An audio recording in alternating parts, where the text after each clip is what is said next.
Assalamualaikum warahmatullahi wabarakatuh. Bismillah, alhamdulillah, wassalatu wassalamu ala rasulillah Muhammad ibni Abdillah wa ala alihi wa sahbihi mawalah, amma ba'd. Para pemirsa dan pendengar sekalian, semoga senantiasa dirahmati, diberkahi oleh Allah Subhanahu wa Ta'ala. Pada kesempatan yang penuh dengan keberkahan ini, kita akan bedah buku atau kitab akhir zaman. Kitab yang dikarang oleh ulama lokal dari Kediri, yaitu Ustadz Mundir Nadir. Beliau mengarang kitab pada tahun merintis pertamanya itu tahun 1951, lalu ditulis sempurna, dikoreksi oleh adiknya, sehingga terbitlah kitab yang bernama Fafirru Ilallah. Selesai tahun 1962. Kitab ini ditulis dengan tulisan Arab tapi berbahasa Jawa. Dan campuran, termasuk ada pengambilan dasar kitabnya dari hadis, dari kitab-kitab yang lain. Kitab Hafirul Allah. Ini saya sejak umur 10 tahun, saya sudah dikenalkan oleh keluarga saya untuk membaca kitab ini, dan saya waktu itu selalu menangis karena membayangkan begitu dahsyatnya zalzalatus sa'ah, syai'un azim. Tapi seiring dengan berjalannya waktu, pemahaman saya pada masa lalu saya update dengan pemahaman terkini. Mungkin bisa juga kurang cocok dengan kitab ini, apa yang saya pahami, ya nggak apa-apa, namanya pemahaman yang terupdate. Sama seperti dulu bumi ini terlihat datar. Semua umat manusia mengatakan bahwa bumi ini datar. Nah, akhirnya setelah ditemukannya teknologi terbaru, akhirnya bumi ini ternyata bulat. Banyak sekali kasus-kasus yang dulu itu berbeda dengan sekarang. Sama seperti kitab Nashihul Ibad, ya, ternyata sekarang dimentahkan oleh Lajnah Ad-Daimah bahwa ternyata hadis bahwa orang yang dimusuhi oleh iblis itu adalah termasuk, salah satunya adalah orang yang membenci temannya iblis, berarti orang yang membenci keluarga Nabi, ya. Itu hadisnya hadis yang maudhu, ya. Ternyata saat ini ditemukan bahwa ternyata hadis itu maudhu. Dulunya nggak tahu. Begitu juga banyak sekali hadis-hadis yang ada di dalam kitab-kitab lawas, kitab-kitab usfuriyah, misalkan Daqaiqul Akhbar. Banyak sekali hadis-hadis yang jika ditasheh, ya, oleh ulama-ulama modern sekarang ini itu bisa juga dhaif dan maudhu. Nah, ini kita akan membahas kitab Fafirru Ilallah. Artinya adalah maka kembalilah kalian kepada jalan Allah. Dulu ini saya membacanya sambil menangis dulu, ya, dulu. Sekarang ya agak kurang menangis, ya. Karena memang kitab ini sudah terbukti sekarang.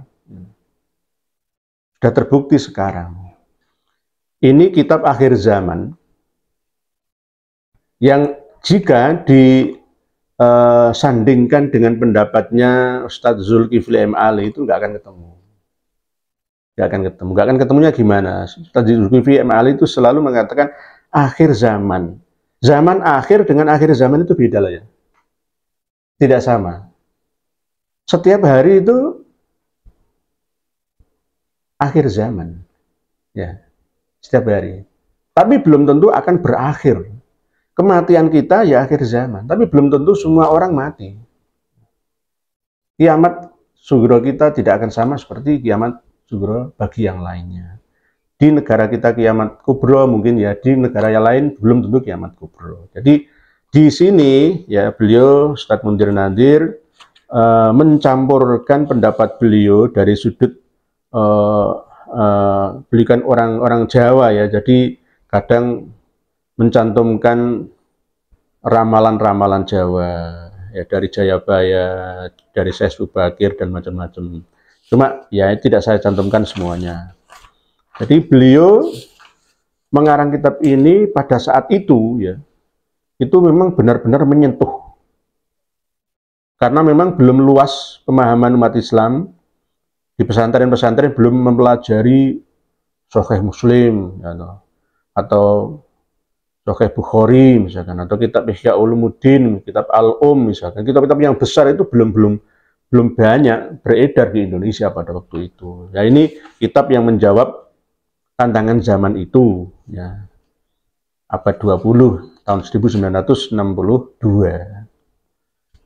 Di antaranya ya ini beliau mencantumkan ramalan-ramalan wonten kedadosan menapa ing salebetipun zaman Sengoro. Nah, ini kan termasuk ada ramalan bahwa umatnya Rasulullah itu dibagi menjadi 5. Tirto, Karto, Duporo, Kaliujo, Sengoro. Itu kan termasuk kalau dalam hadisnya itu ada, tetapi bahasanya beda. Bahasanya beda. Cuma ini manifestasi atau interpretasi dari mu'alif Fafiru Ilallah ini. Jadi di dalam zaman akhir itu banyak orang yang akan terkena fitnah. Fitnah dari saudara. Orang laki dari perempuan. Ini sekarang kan terbukti LGBT dilegalkan ya. Orang perempuan jadi orang laki-laki ya. Jarang ada manusia yang ingat ya, semuanya selalu murko ya, ingin enaknya sendiri. Terus banyak perang saudara ya, baik perang antar negara ataupun perang antar sama warga negara. Banyak orang mati kebakaran, banyak orang mencari uang dunia namun dengan jalan yang tidak halal. Banyak orang berselingkuh, banyak anak-anak yang melacur, banyak sekali. Ini lamaran-lamaran beliau nih. Termasuk ini yang biasa dipakai oleh laki-laki sekarang yang belang hidungnya. Ya, ini. Jadi banyak jenis kelamin perempuan daripada laki-laki sampai 1:40 atau 50. Ini tidak terjadi di Indonesia. Indonesia belum terjadi, ini yang ada itu di luar negeri. Jadi kadang-kadang itu kita memahami asrotis sa'ah, tanda-tanda kebangkitan, kehancuran, kiamatan itu seluruh dunia. Ya tidak. Cukup ayat itu terjadi pada bumi belahan tertentu. Tidak harus semuanya. Jadi kiamat itu bisa juga yang terjadi di Timur Tengah, Arab Spring, kebangkitan dunia Arab, itu namanya kiamat gitu loh. Sejak tahun 2011 yang lalu sudah kiamat Arab Spring. Terus mungkin kiamat dulu di Irak ya, Partai Al-Ba'as ya, Partai Ba'as. Ba'as artinya kan bangkit, kebangkitan. Kalau di Indonesia ya Partai Kebangkitan Bangsa kayak begitu. Di Suriah itu juga ada Partai Ba'as. Jadi tidak hanya itu, semua. Jadi tanda-tanda itu cukuplah satu sebagai wakil dari semua tanda yang ada di seluruh dunia. Jadi yang paling terlihat sekarang ini banyak perempuannya itu bahkan perempuan itu sampai protes demo supaya laki-laki itu mau poligami. Di mana? Di Tunisia. Di Tunisia. Di Aljazair juga, di Maroko. Oh, ini cantik-cantik semua. Bahkan kalau di Uzbekistan juga begitu. Orangnya cantik, bidadari semua itu. Ya, bahkan di Chechnya atau Shishan, ya, presidennya siapa? Umar Kadyrov, ya, yang setia dengan Rusia bersama dengan Belarusia, ya, itu juga di sana gudangnya wanita cantik, bidadari, banyak wanitanya daripada perempuannya. Nah, hal-hal seperti ini itu cukup, ya, sebagai ayat di satu negara atau di satu tempat, tidak harus semuanya. Nah, ini banyak sekali, boleh nanti para pemirsa dan pendengar sekalian untuk memiliki kitab ini. Ini diterbitkan pertama kali di Surabaya, Maktabah Ahmad Nabhan. Jangan cari di Ngambel, nanti ketemu dengan saya di sana. Silakan cari sendiri, kitab Fafiru Ilallah. Ya, Fafiru Ilallah. Ini bukan promosi ya, tapi ya nggak apa-apa sih. Tapi yang penting man dalla ala khairin falahu ajru misru ajru fa'ili. Termasuk juga ada ramalan beliau mu'alif ini yang dicantumkan. Qala Imam Suyuti, Imam Suyuti pernah berkata, manusia setelah Rasulullah SAW itu tidak lebih dari 1.500 tahun. Berarti sekarang sudah hampir ini. Ya, kalau mulai dari lahirnya Rasulullah malah lebih. Jadi sudah terlewati. Kalau dari hijrahnya Rasulullah itu ada yang mengatakan 1.802 tahun.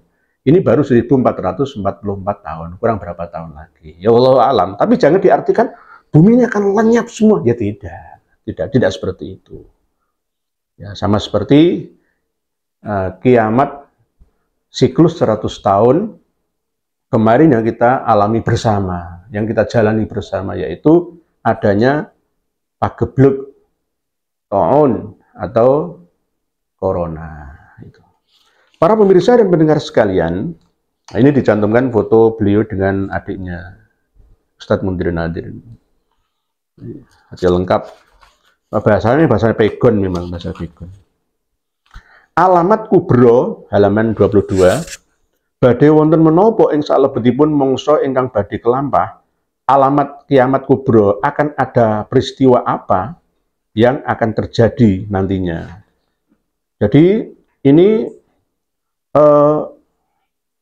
di masa yang akan datang akan ada 10 perkara. Ini sama seperti yang pernah saya terangkan dalam beberapa video yang lalu, bahwa 10 perkara ini menjadi tanda-tanda kiamat kubro terjadi, yaitu keluarnya Dajjal. Saya sudah menyampaikan bahwa Dajjal itu sudah keluar, dan selalu keluar pada setiap siklus 100 tahun sekali. Dajjal itu bukan satu sosok manusia, itu enggak, tapi sistem, atau bisa juga ke manusia, bisa organisasi, bisa robitoh, ya bisa lembaga, ya bisa satu negara, bisa. Artinya Dajjal itu adalah penipu ulung, banyak dustanya, al-kadzab, itu Dajjal. Jadi kalau di dalam Al-Quran itu tidak ditemukan nama Dajjal, itu enggak ada. Kalau di hadis itu baru ada. Terus berikutnya adalah jemedule Imam Mahdi atau keluarnya Imam Mahdi. Imam Mahdi itu siapa? Menurut Syiah Imamiyah yang ditunggu sampai sekarang 1184 tahun belum muncul-muncul juga. Putranya Imam Hasan Al-Askari yang bernama Muhammad Al-Mahdi. Kalau dalam kitab-kitab Syiah itu Ajjalallahu Farjahu, biasanya begitu. Sama seperti yang ada di dalam kitab Nasab karangan Imam Fakhrur Razi Asy-Syajarah Al-Mubarakah. Imam Mahdi itu sudah keluar berkali-kali. Jangan ditunggu lagi. Setiap 100 tahun sekali itu Allah akan membangkitkan manusia yang akan memperbaharui agama, pemeluk agama Islam itu. Dan juga bisa juga untuk selain umat Islam, pembaharu, mujaddid.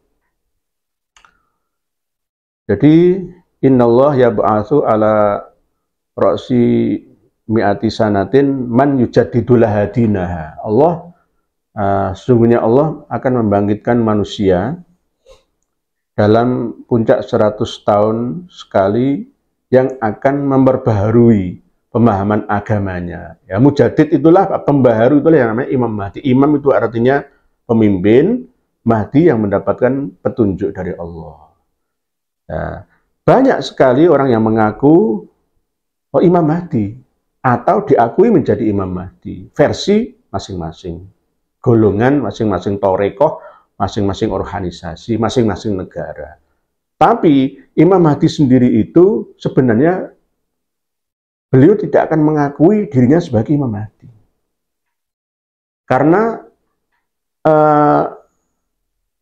alamat baik sughra atau kubro itu tidak dijelaskan oleh Allah secara sharih, hanya berbentuk kiasan, sehingga manusia ini perlu menganalisa, ya, perlu jeli memahaminya. Kalau tidak, ya akan memahaminya secara lahiriah saja. Akhirnya mengaku-ngaku sebagai Imam Mahdi. Bahkan guru saya itu Imam Mahdi. Tarekat Wahidiyah itu memiliki Imam Mahdi sendiri. Bahkan LDI itu punya Amir Imam Mahdi sendiri. Begitu juga Jamaah Tabligh punya Imam Mahdi sendiri. Termasuk aliran baru yaitu Ahmadiyah, baik yang ada di Lahore ataupun yang di Punjab, ya, itu semuanya juga mengakui bahwa Syekh Al-Kandahlawi itu sebagai Imam Mahdi. Banyak sekali, termasuk di Lebanon itu ada ketua milisi Hizbullah yang bernama Said Hasan Nasrullah. Itu juga diakui oleh pengikutnya sebagai Imam Mahdi. Bahkan pada waktu perang Irak dan Amerika beserta sekutunya itu juga ada Laskar Mahdi yang diketuai oleh Syekh Muqtada As-Sadr. Banyak sekali di mana-mana. Bahkan pada tahun 317-an ya, di Afrika bagian utara itu dikuasai oleh dinasti Fatimiyah, seorang Yahudi, Ubaidillah Al-Mahdi. Itu seorang Yahudi dari Suriah yang dulunya seorang pedagang emas kecil-kecilan gitu loh. Akhirnya dia kepingin jadi orang mulia, ngaku menjadi sayyid, ngaku menjadi syarif keturunan Kanjeng Nabi. Akhirnya beliau bisa berkuasa mulai dari Jazirah Maghrib alias Maroko, Aljazair, Tunisia, Libya, sampai Mesir. Dinasti Fatimiyah menguasai bagian utara Afrika, benua Afrika. Itu padahal dia seorang Yahudi, ya, tapi minta diakui sebagai dzurriyyah Nabi, namanya Ubaidillah Al-Mahdi. Al-Mahdi, jadi pakai nama Al-Mahdi itu. Jadi Imam Mahdi. Terus lagi ada peristiwa temurunnya Kanjeng Nabi Isa, atau Nabi Isa itu turun. Seakan-akan Kanjeng Nabi Isa atau Nabi Isa alaihissalam bin Maryam itu seperti Gatot-Kaca atau Superman atau Spiderman atau Batman yang turun dari langit terbang itu. Padahal tidak seperti itu. Sudah pernah saya bahas dalam khusus satu video yang lalu bahwa Nabi Isa itu sudah meninggal dunia. Jasad atau fisik badaniahnya. Yang hidup adalah jiwanya, roh sukmonya berada di langit yang kedua alias di atas dimensi jin alias ke dimensi 5. Kita ini 3 dimensi atau dimensi 3, jin, setan itu dimensi 4, alam barzah, manusia itu dimensi 5, 6, 7, 8, itu berarti langit kedua. Bisa juga langit dimensional, bukan langit secara sama dunia, troposfer, ozonosfer, stratosfer, tidak seperti itu. Jadi Nabi Isa itu Nabi dan Rasul yang ditutup masa kenabian dan kerasulan itu dengan diutusnya Rasulullah SAW, Nabi Muhammad, Nabi kita, Nabi akhir zaman. Jadi la nabiyya ba'dah, tidak ada Nabi setelah Nabi Muhammad. Jadi kalau kita masih percaya bahwa Nabi Isa itu akan turun nanti di akhir zaman, berarti kita masih mempercayai akidahnya umat Nasrani. Jadi Nabi Isa itu sudah meninggal dunia, umurnya 120 tahun, antara itu. Belum tentu orang yang meninggal dunia itu ditemukan makamnya. Ada juga yang tidak ditemukan makamnya, dirahasiakan. Ada juga yang meriwayatkan bahwa kaum Ahmadiyah yaitu menemukan makam yang ada di daerah Kashmir ya, India perbatasan yang diperebutkan antara Pakistan dan India itu namanya Yusafa atau Yesus. Bahasanya seperti itu. Jadi Nabi Isa itu sudah meninggal dunia. Dalilnya banyak, di Al-Quran semua banyak. Kita ini kadang-kadang tidak bisa memilah dan memilih pendapat sufi atau pendapat syar'i. Kalau pendapat sufi ya masih hidup. Tapi pendapat syar'i sudah meninggal dunia. Rasulullah saja sudah meninggal dunia, apalagi Nabi Isa. Nabi Musa juga meninggal dunia. Nabi Khidir itu sudah meninggal dunia. Yang hidup adalah jiwanya. Sama seperti jiwanya orang yang mati syahid. Wala taqulu liman yuqtalu fi sabilillahi amwat. Jangan kamu katakan, kalian yakini bahwa orang yang mati terbunuh karena perang membela agama Allah itu mati. Padahal tidak, mereka itu hidup semua. Hidup di mana? Hidup di dimensi yang lain. Dan suatu saat akan dibangkitkan kembali menjadi manusia abad terkini atau abad setelahnya. Dia mati itu mungkin 100 tahun setelah meninggal dunia, dia kembali lagi hidup di planet bumi ini dengan bentuk fisik atau jasad lahiriah yang lain. Jadi Nabi Isa itu wa ma ja'alna li basyarin min qablikal khuld afa imitta fahumul khalidun. Kullu nafsin dha'iqatul maut. Semua akan mati. Nabi Idris, Nabi Ilyas, Nabi Khidir, Nabi Isa semuanya sudah meninggal dunia. Terus ada lagi metune Ya'juj lan Ma'juj. Sudah saya bahas pada masa yang lalu bahwa Gog and Magog atau Gog and Magog itu adalah Uni Eropa bersama dengan Rusia. Dan sekarang perang modern antara Ukraina dibantu oleh NATO ya, golongan Ya'juj menyerang Rusia alias bangsa Viking. Bangsa Viking sekarang diwakili oleh tentara bayaran. Rusia sekarang siapa tentara bayaran itu? Wagner. Tentara bayaran itu sama dengan tentara Viking Ya'juj Ma'juj pada abad-abad yang lalu. Tentara Wagner, ya. Siapa pemimpinnya? Prigozhin. Yang kemarin itu demo mau menjatuhkan Menteri Pertahanan Rusia, mau menuju Moskow kurang 200 km lagi, tapi ditahan oleh Presiden Belarusia. Karena Belarusia itu bahasanya seperti bahasa Melayu, membela Rusia. Belarusia itu sekutu setia Putin, sekutu Rusia yang setia, termasuk Presiden Umar Kadyrov, ya, Presiden Chechnya atau Shishan. Jadi Ya'juj Ma'juj itu sudah ada, sudah pernah menjajah bumi ini. Di mana-mana bumi selalu dijajahnya, dikapling-kapling menjadi wilayahnya. Perang Dunia Pertama, Perang Dunia Kedua, dan sekarang ini sudah Perang Dunia Ketiga. Surabaya, kota saya ini, adalah kota tempat meninggalnya Ya'juj Ma'juj yang bernama Jenderal Malabi dari Inggris. Di depan gedung parlemen Inggris itu dipasang patung Gog and Magog, George Majoj, George and George. Bahasa Arabnya Ya'juj Ma'juj, beda dialek saja. Jenderal Malabi tewas diledakkan granat oleh pejuang arek-arek Surabaya di Jembatan Merah. Lalu ngamuklah Ya'juj Ma'juj. Ya tetap kalah wong Jawa. Arek-arek Surabaya dibantu arek-arek Malang, arek-arek Jombang, arek-arek Nganjuk, arek Madiun, semuanya kumpul tetap kalah. Arek Pasuruan semua ngumpul tetap kalah karena kalah dengan persenjataan Ya'juj Ma'juj yang canggih pada waktu itu tahun 1945 bulan November. 10 November arek-arek Surabaya bukti melawan Ya'juj Ma'juj. Sebelum itu, sebelum Jepang datang, ya Indonesia dikanggangi Ya'juj Ma'juj berapa tahun? Ratusan tahun kan? 3 abad lebih sedikit kan? Yang di Jawa, ada yang tidak sebegitu lamanya, misalkan di Aceh ya nggak terlalu lama. Tapi jika di global semua ya antara 3,5 abad, 350 tahun dikanggangi oleh Ya'juj Ma'juj yang bernama Walanda, Belanda. Company dulunya lalu menjadi Belanda negaranya, kerajaan Hindia Belanda, Ya'juj Ma'juj. Tapi kita nggak sadar, diingatkan oleh Allah Subhanahu Wa Taala dalam surat Al-Anbiya. Demikian sesi pertama masih dalam tema bedah kitab Fafirru Ilallah ini. Kita akan lanjut pada sesi yang kedua dengan tema yang sama di video yang berbeda. Demikian, semoga dapat difahami dan dimengerti. Wallahu a'lam bishawab. Akhirul kalam. Wassalamualaikum warahmatullahi wabarakatuh.